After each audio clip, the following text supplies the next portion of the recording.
Bonjour, dans la Tribune des travailleurs cette semaine, nous mettons en une un rassemblement de parents et d'enseignants le 2 février dans une école de Haute-Loire. C'est un gouvernement qui est en train de tailler à la hache dans l'école publique et dans toutes les classes. En ce moment, les directeurs des académies sont en train d'annoncer des centaines et des centaines de fermetures de classes dans tout le pays. À Paris, 285 classes sont fermées. Dans le 93, c'est 264 classes qui sont fermées. Alors immédiatement, des délégations de parents et d'enseignants sont en train de se constituer avec leurs organisations pour demander l'annulation de ces fermetures de classes. Ils vont en direction des rectorats et ils exigent qu'on ne touche pas à leurs écoles. Ça, c'est ce que prévoit le gouvernement pour la rentrée prochaine, et c'était avant l'annonce du budget.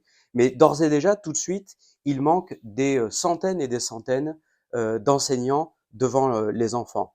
Sur la seule académie de Créteil, ce sont 627 professeurs absents qui ne sont pas remplacés dans les collèges et les lycées. C'est une véritable hécatombe, une véritable dislocation de l'enseignement public. Les parents se mobilisent. Nous mettons dans la Tribune des travailleurs en avant la mobilisation de parents de Lyon, où dans ce département, 90 écoles sont menacées par des fermetures de classes. Les écoles, ce sont aussi les élèves en situation de handicap qui se voient privés du droit à l'instruction.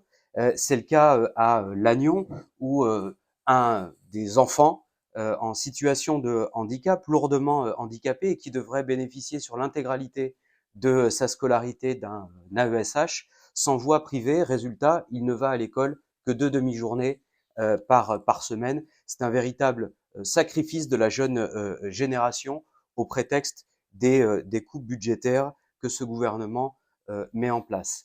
On le sait, il y a quelques heures, le gouvernement a déclenché le 249.3, 2 articles 49.3, pour faire passer un budget de guerre contre les travailleurs, contre les services publics, contre la sécurité sociale.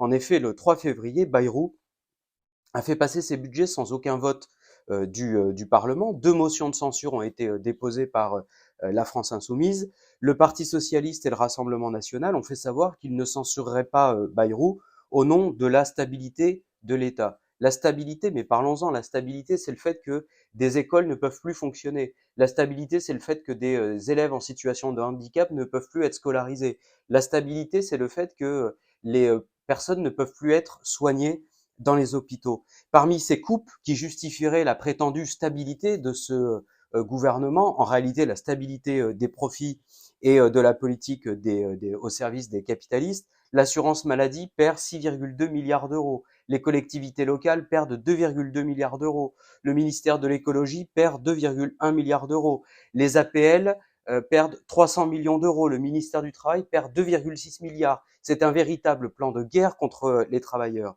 Et en revanche, le budget militaire, lui, continue d'exploser avec une augmentation de 3,3 milliards d'euros. Pour la guerre et pour les profits, il y a toujours de l'argent. Ceux qui n'ont que le mot de stabilité à la bouche défendent en réalité un système qui en permanence permet aux capitalistes, aux marchands de canons, de gonfler leurs profits. Pour la classe ouvrière, la seule stabilité qui vaille, ce serait celle d'un gouvernement qui confisquerait les milliards de la guerre et ceux des profits et des dividendes pour permettre que les services publics fonctionnent, pour permettre le droit à l'emploi, pour permettre le droit aux études pour tous les jeunes. L'argent devrait aller au salaire, à l'école, à l'hôpital, aux retraites, et pour cela, il faut un gouvernement prêt à confisquer les milliards de la guerre et des actionnaires. Dans la Tribune des travailleurs également, une page consacrée au retour à Gaza, où 300 000 Palestiniens, des jeunes, des vieux, des hommes, des femmes, prennent le chemin du retour sur les ruines de leurs bâtiments, de leurs maisons qui ont été détruites par 15 mois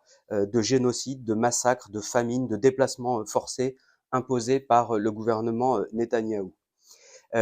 Le peuple palestinien, par sa résistance, a imposé son droit au retour. Et c'est le moment où les Palestiniens, par centaines de milliers, femmes et hommes, imposent ce retour, aspirent à reconstruire Gaza et au-delà la Palestine de demain, que Trump choisit pour faire ces déclarations dans lesquelles il annonce la volonté du gouvernement américain de prendre le contrôle de Gaza pour, dit-il, aplanir la zone. Netanyahou dit: Trump est devenu le meilleur ami d'Israël que nous ayons jamais eu.